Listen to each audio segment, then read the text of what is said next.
Bonjour tout le monde, mon nom est Béatrice Demailleux, CEO de CoStation et j'ai toujours le plaisir d'intervenir aujourd'hui dans le cadre de ce webinaire normalement qui était prévu pour Synerjob. Alors, changement de programme bien sûr en ces temps de coronavirus pour tout le monde. J'ai depuis hier moi aussi j'ai un rhume, un bon rhume. On m'a demandé aussi du coup de ne pas me déplacer. Et donc ce webinaire qui est toujours censé être live normalement, n'est plus un webinaire live, mais est un enregistrement. Et vous allez voir une présentation de ce qui avait déjà été fait avec les collègues il y a quelques semaines. Donc en fait, ma présentation que j'étais censée faire en live, on l'avait déjà exercée il y a quelques jours ou quelques semaines. Et ça nous a donné l'opportunité aussi de l'enregistrer. Et le digital, c'est ça aussi, c'est de vous la montrer maintenant. Donc les enregistrements qu'on avait faits il y a quelques semaines. Alors, je crois que voilà, ces temps-ci, on ne pensait pas avoir une raison si drastique et dramatique de vous redire et dire que le digital est très important. Et on le voit ici aussi aujourd'hui. Le digital nous permet aussi de continuer à travailler, de continuer à se connecter, de continuer à échanger avec nos familles, avec nos amis, avec nos collègues. Toute mon équipe chez CoStation est aussi en mode work from home. Donc on travaille dans la maison, on a découvert aussi, on a mis différents outils en place. Tous ces outils, nombreux de ceux-là sont aussi cités dans la présentation que vous allez voir après. Nous faisons aussi des moments où on se retrouve, donc chaque matin, on fait un petit moment, on prend le café ensemble vers 9h, 9h15, pendant un quart d'heure. Ça nous permet aussi de voir si tout le monde est toujours en bonne santé, si le moral y est. Ça permet aussi de nous encourager, de voir qui a un souci ou qui a des questions à partager. Et puis on travaille et on a énormément de moments d'interaction. Je sais qu'il y a des collègues aussi qui laissent Hangout ou Teams allumés pour avoir juste une présence, mais que ce soit même une présence virtuelle. Voilà, quelques exemples juste pour vous dire qu'aujourd'hui, bien sûr, je crois qu'on a tous compris que ce digital est clé, est très très important, non seulement dans nos contacts sociaux entre amis et entre familles, mais aussi en mode apprentissage, en mode formation, en mode découverte et en mode de faire en sorte qu'on puisse continuer à pratiquer notre métier, en tout cas, le mieux possible à travers le digital. Alors, pendant la présentation, vous allez avoir aussi l'occasion de toujours poser vos questions. Donc, il y a un bouton normalement où vous allez voir poser votre question. Donc, vous pouvez poser votre question qui sera envoyée par mail et que je répondrai dans les plus brefs délais aussi. Donc, vous aurez vos réponses aussi par mail aux questions que vous désirez poser pendant la présentation que vous allez voir.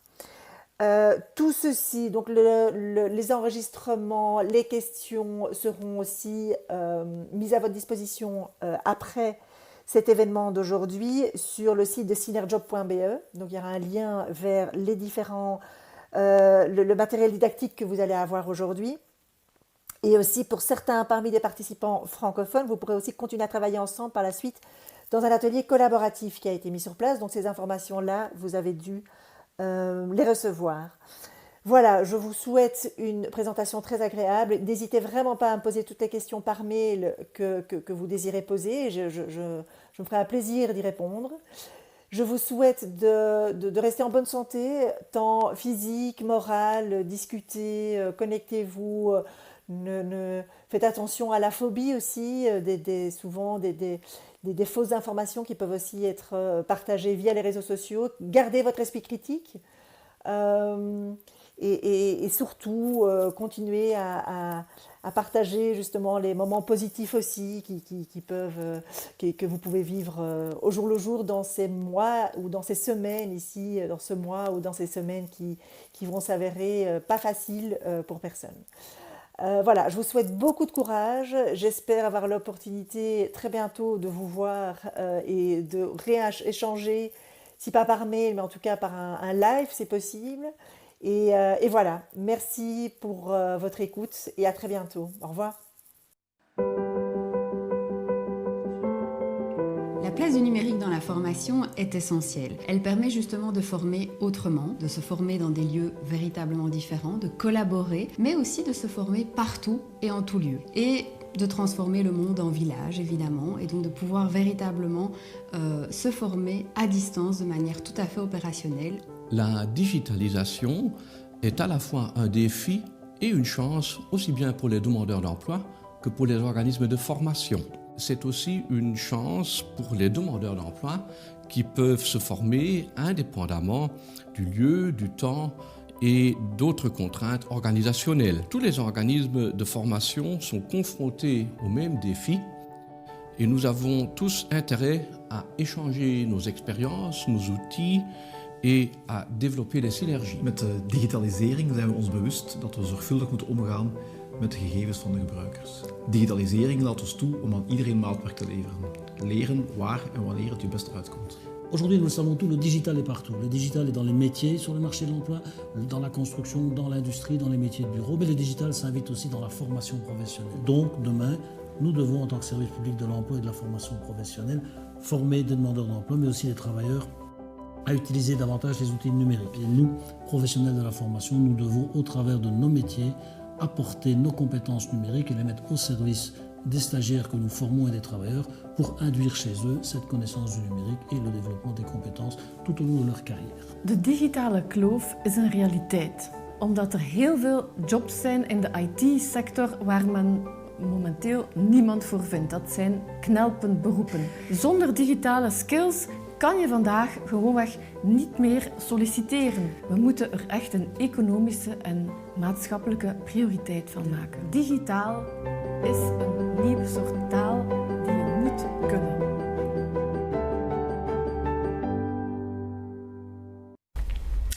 Bonjour tout le monde, mon nom est Béatrice de Mailleux et je suis la responsable de CoStation Belgique et le but aujourd'hui c'est de vous parler du digital. Le digital dans votre vie privée, dans votre vie de tous les jours, mais le digital aussi dans votre vie professionnelle et comment est-ce que le digital aussi vous facilite la vie et est vraiment des outils à utiliser tous les jours pour votre facilité à vous. Alors le changement, bien sûr, on en parle beaucoup, le changement est partout et on va voir quelques exemples, quelques domaines aussi où le digital a changé une industrie qui était pourtant très très bien ancrée. Commençons par la communication. Alors la communication, au tout début, les machines à écrire, le papier, a évolué aussi vers les différents outils de mail. Et aujourd'hui, on se rend compte, par exemple, que les jeunes utilisent beaucoup plus des plateformes à envoyer des messages instantanés, type WhatsApp ou Messenger ou des messages SMS, que d'envoyer des mails. Premier domaine donc, la communication du papier vers les messages instantanés. Autre domaine qui est fort disrupté ou transformé aussi grâce au digital, le domaine de la musique, qui est passé des cassettes et des transistors classiques vers les plateformes il y a quelques années comme les iPods et qui a évolué aujourd'hui vers des plateformes de streaming gratuites ou payantes où avec un montant fixe par mois, vous pouvez utiliser ou écouter autant de musique que vous voulez. Donc on n'est plus dans la possession d'un morceau de musique, on est en fait sur un menu où vous pouvez écouter autant de morceaux par mois que vous voulez. Autre domaine, les livres, où nous sommes passés. Aujourd'hui, évidemment, il y a encore des librairies, il y a encore des magasins de livres, mais nous sommes quand même passés du modèle du magasin physique vers les livres virtuels, comme à la plateforme ou sur la plateforme d'Amazon avec le Kindle, où vous pouvez acheter des livres digitaux. Et puis, il existe aussi des initiatives ou des plateformes où vous pouvez avoir accès aussi, par rapport à un montant fixe par mois, accès à autant de livres en streaming que vous désirez. Autre domaine, la vidéo. Prenons la télévision des années 50, par exemple, donc tout à fait analogique, linéaire, sans choix, qui a évolué vers des plateformes de télévision ou de séries on demand et d'une façon aussi illimitée de nouveau. Donc vous payez par exemple sur Netflix un montant fixe pour regarder autant d'émissions que vous voulez. De nouveau, dans un mode, on ne veut pas posséder des films ou posséder des morceaux ou des séries, on est plutôt dans une consommation, une utilisation d'une série ou d'un programme télévisé, et après ça, on passe à autre chose. Autre domaine, le voyage. Alors, des agences classiques physiques dans des magasins, aussi qui a été disruptée avec le digital pour devenir de plus en plus en ligne. Donc, les agences se transforment maintenant en des agences en ligne et évoluer, bien sûr, comme on le connaît tous, par les plateformes type Airbnb, où n'importe qui en fait, peut mettre son appartement ou sa maison aussi en location, d'une façon contrôlée bien sûr, mais sur des plateformes type Airbnb. Autre domaine aussi de cette ubérisation, comme on dit, et c'est le cas de le dire ici, dans le transport, où les voitures ou les bus classiques sont devenus aussi, ont été ubérisés, entre autres, par des marques type Uber, où en fait n'importe qui peut s'inscrire aussi pour devenir un chauffeur de taxi, contrôlé de nouveau, mais où il y a vraiment une ouverture de certains métiers grâce au digital. Alors, où en sommes-nous aujourd'hui? Nous ne sommes, je crois, pas perdus. La preuve, c'est que vous êtes ici et que donc vous avez aussi une curiosité par rapport à ce digital dans votre domaine de formateur, dans votre vie de tous les jours aussi. Et ce que nous voyons, c'est que quand on prend ces marques qui sont des grandes références dans certains domaines et dont on parle souvent, type Uber, Facebook, Alibaba ou Airbnb, ce sont des marques globales, mondiales bien sûr, mais qui en fait possèdent de moins en moins de valeur physique eux-mêmes, comme par exemple un Airbnb ne possède pas X bâtiments ou X milliers de chambres. Ils ont un business model justement qui est de mettre des espaces en location. Ils touchent un revenu par rapport à ça, mais il n'y a plus de possession d'outils. Donc en fait, on arrive dans un milieu aussi où le digital va changer le mode de faire des affaires, le fait de faire du business aussi dans ces différents domaines. Alors justement, aussi au niveau de l'apprentissage, quels et comment évoluent aussi les outils qui sont utilisés par les personnes, les apprenants, ou par des professeurs, ou par des formants comme vous-même. Alors, j'aurais voulu, moi, vous partager 10 outils qui, moi, en tout cas, je les utilise quotidiennement et qui, je crois aussi, ont une très, très belle valeur ajoutée pour vous en tant que formateur et pour vos apprenants aussi dans leur vie quotidienne et professionnelle.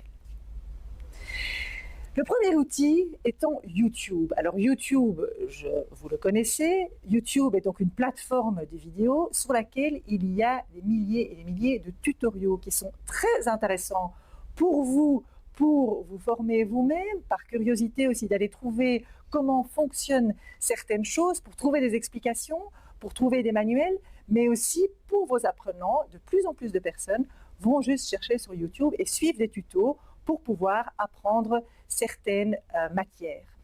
Alors aussi, YouTube peut être utilisé par vous-même. Donc vous pouvez aussi, via votre tablette ou via votre GSM, faire des petits films et les mettre aussi à disposition pour un apprentissage vers votre classe ou en one-to-one sur la plateforme YouTube. Donc à utiliser aussi, une grande source de tutoriaux de toutes sortes et qui peuvent être quand même très intéressants aussi comme accès pour vous-même et pour vos apprenants. Deuxième plateforme, la recherche. C'est vrai, on dit quand vous avez une question, allez chercher sur Google. Souvent, sur la première page de résultats, vous allez certainement trouver la réponse. Vous-même aussi, par rapport à certaines questions que vous vous posez dans votre programme de formation que vous mettez en place, mais aussi, bien sûr, vos apprenants, quand ils ont des questions, peuvent rapidement et facilement aussi et gratuitement, bien sûr, trouver une réponse sur Google et d'aller chercher tout simplement, se poser la question soi-même, poser la question, écrivez-la dans Google et souvent vous trouvez aussi une réponse adéquate par rapport à vos questions. Alors, le troisième, que ce soit Google, que ce soit Microsoft, il existe plein d'outils de bureautique qui vont vous aider d'automatiser pas mal de tâches qui, en fait, prenaient du temps avant le digital. Que ce soit des calendriers en ligne, inviter aussi des personnes via des calendriers en ligne, que ce soit des plateformes de documents dans le Google Drive par exemple, ou aussi pareil chez Microsoft, de pouvoir faire des présentations sur des slides, de pouvoir avoir des documents Word, que vous pouvez très facilement aussi partager avec les différentes personnes, avec vos apprenants, et attribuer des droits aux personnes aussi que vous voulez, s'ils peuvent juste lire un document ou éditer un document aussi. Donc ces outils de bureautique, tout comme le mail, le calendrier et la suite classique de bureautique, sont à utiliser parce que aussi pour vous-même, ça facilite le partage et ça facilite aussi l'automatisation de toutes ces tâches administratives. En quatrième, je recommande aussi quand même toujours Wikipédia. Wikipédia reste une plateforme qui est contrôlée avec des personnes qui sont accréditées aussi et qui ont le droit de compléter des pages Wikipédia et d'y mettre des informations qui ont quand même été contrôlées. Donc Wikipédia est gratuit, est une encyclopédie gratuite et est une source d'informations riche et relevante aussi par rapport à énormément de sujets, que ce soit des sujets qui touchent des personnes ou d'autres événements qui ont été détaillés ou documentés via des plateformes type Wikipédia.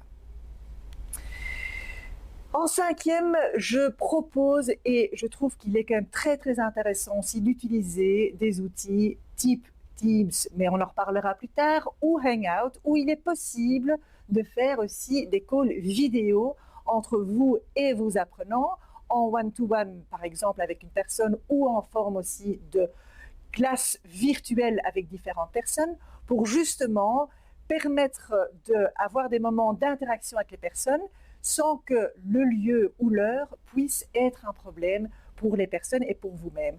Donc, peu importe quelle heure est-il, bien sûr, avoir dans la journée, ce qui arrange pour tout le monde, mais aussi peu importe le lieu où la personne se trouve, une connexion Internet, une connexion à, par exemple, un Google Hangout, et vous pouvez être dans une interaction, une réunion digitale ou une forme de classe virtuelle, et peut être très, très utile en tant que gain de temps, mais aussi éviter des déplacements qui parfois peuvent s'avérer inutiles ou prendre plus de temps pour les apprenants ou pour vous-même. Donc, outil numéro 5, donc tout ce qui est les outils de communication de vidéo et visioconférence qui peuvent être, il y en a plein qui sont aussi gratuits, utilisés pour faciliter la vie de tout le monde aussi. Alors, outil numéro 6, Slack ou Teams. Alors, ces deux outils-là sont gratuits aussi à télécharger et permettent, que ce soit sur un mobile, une tablette ou sur un laptop, sur un ordinateur, de pouvoir créer certains canaux de communication où vous pouvez choisir par thématique ou par groupe d'attribution de droits des canaux sur lesquels vous ajoutez des personnes avec lesquelles vous voulez interagir. Alors, ça ne permet pas juste de faire de chat sur ces différents canaux, mais c'est aussi des partages de documents, que ce soit des documents, que ce soit des vidéos, et que par la suite, les personnes aussi peuvent aller chercher sur Slack ou sur Teams pour retrouver ces documents. Donc c'est vraiment et une plateforme d'interaction et de communication et de chat, mais aussi une plateforme sur laquelle les documents sont partagés et peuvent facilement être retrouvés par la suite.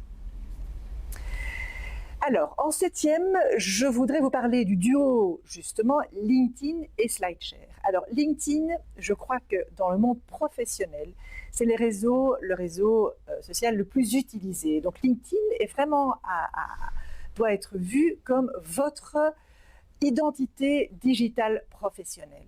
C'est donc vous en tant que formateur. Je crois qu'il est intéressant pour tout le monde dans le cadre professionnel, c'est d'avoir une page LinkedIn un minimum soignée et détaillée. Qui vous êtes, quel est votre métier, pour vous, mais aussi pour vos apprenants. LinkedIn est et restera une des premières sources pour solliciter ou pour trouver aussi des emplois par la suite, mais aussi vous-même par rapport à se faire connaître dans le monde professionnel. Énormément de personnes aujourd'hui, quand on parle d'un nom de quelqu'un, vont chercher sur Google et dans les premiers résultats qui sortent sur une page Google seront votre page de formateur ou la page d'un apprenant, par exemple, le profil LinkedIn qui va en sortir. Donc soignez-le, c'est quand même une des premières cartes de visite digitales aussi pour une personne dans le monde professionnel. Alors LinkedIn est lié aussi avec SlideShare. SlideShare étant une plateforme où vous pouvez trouver toutes sortes de présentations, de PowerPoints, de slides, par rapport à des sujets bien spécifiques. Alors les slides peuvent être consultés sur la plateforme SlideShare, vous pouvez les télécharger aussi. C'est intéressant pour vous, pour vos apprenants, il y a énormément de matière disponibles sur SlideShare et vous-même aussi, vous pouvez uploader vos slides en vous créant un profil et les mettre disponibles sur SlideShare. Donc le duo LinkedIn-SlideShare, SlideShare pour la connaissance, LinkedIn car c'est vraiment votre CV en ligne et un profil, votre identité, je dirais, digitale à soigner. En 8, nous avons les TED Talks. Alors, j'espère que vous avez déjà entendu parler du mot TED, ou en tout cas de la marque TED. Les TED Talks sont des discours, des moments de 20 minutes où des personnes, que ce soit des professeurs, que ce soit des spécialistes ou que ce soit des personnes qui veulent partager une expérience bien spécifique dans leur vie personnelle ou professionnelle, mais toujours dans un but de faire passer quelque chose d'assez inspirant. Les TED Talks sont une façon pour vous-même, mais aussi pour vos apprenants, à s'inspirer, à être curieux par rapport à ce qui peut exister dans certains domaines éducatifs et ont vraiment une vocation aussi de se faire inspirer, de se faire emporter par des histoires qui sont très riches en expérience aussi par ces personnes qui parlent. Alors les TED Talks peuvent être consultés sur le site de TED, mais aussi via YouTube par exemple, ou via différentes plateformes d'audio, donc de podcasts, où vous pouvez les écouter aussi quand vous êtes dans le train, dans votre voiture, peu importe, c'est vraiment une source riche et très agréable de très très belles histoires. En 9, nous avons la plateforme WhatsApp. Alors WhatsApp, de nouveau une plateforme de messages instantanés. Ce qui est intéressant chez WhatsApp, c'est que ça vous permet aussi d'avoir un outil de communication pratique et rapide aussi, si par exemple vous voulez demander à un apprenant de partager une photo sur un lieu ou pour avoir un échange rapide. Si WhatsApp vous permet bien sûr en one-to-one de partager un chat, mais surtout aussi des photos, mais aussi vous pouvez créer des groupes dans lesquels vous-même vous êtes l'administrateur et d'avoir différents canaux, différents groupes dans lesquels vous interagissez, vous pouvez interagir avec vos apprenants. Donc WhatsApp, je crois que tout le monde l'utilise aujourd'hui, très fort aussi dans le mode groupe, donc des différents groupes qui sont créés via ou dans WhatsApp et où vous pouvez attribuer des rôles d'administrateur, bien sûr à vous ou à d'autres. Alors en dernier, il existe une multitude, on appelle ça ou bien des MOOC, ou ça s'appelle aussi tout ce qui est plateforme d'apprentissage en ligne type des Moodle, toutes sortes de plateformes où vous avez accès à du contenu, à des formations, qu'elles soient gratuites ou payantes, mais qui sont certifiées aussi. Donc il y a toute une partie quand même derrière qui est moins, je dirais, un peu plus contrôlée, par exemple, que tous les tutos qu'on peut trouver sur un YouTube et qui peuvent permettre aussi de vous former vous-même d'une façon qualitative, mais vos apprenants aussi, s'ils vous parlent d'une formation qu'ils ont vue sur Fun ou sur un Coursera, ça vous permet aussi de savoir qu'est-ce que cette personne a pu voir ou a être formée via ces plateformes digitales. Voilà, donc vous voyez, pour moi-même, en tout cas aujourd'hui dans ma vie professionnelle quotidienne, j'utilise très très régulièrement quotidiennement bien certainement, tous ces outils dont je vous ai parlé. Je crois que le digital pour vous doit être vu comme un outil qui va vous aider, qui va vous enrichir et qui va surtout vous faciliter la vie quotidienne en tant que formateur, qui va vous aider aussi à avoir une interaction personnelle ou à avoir une interaction plus spécifique aussi avec vos intervenants, leur faciliter aussi l'apprentissage pour eux, pour vous, avoir une communication en groupe ou en individuel plus spécifique aussi dans le cadre d'une formation. En tout cas, ce sont des outils qui sont là pour vos idées et pour vous aider dans votre quotidien par rapport à vos formations que vous donnez. Je vous souhaite énormément de succès à l'utilisation de ces appareils et ces outils digitaux. Merci.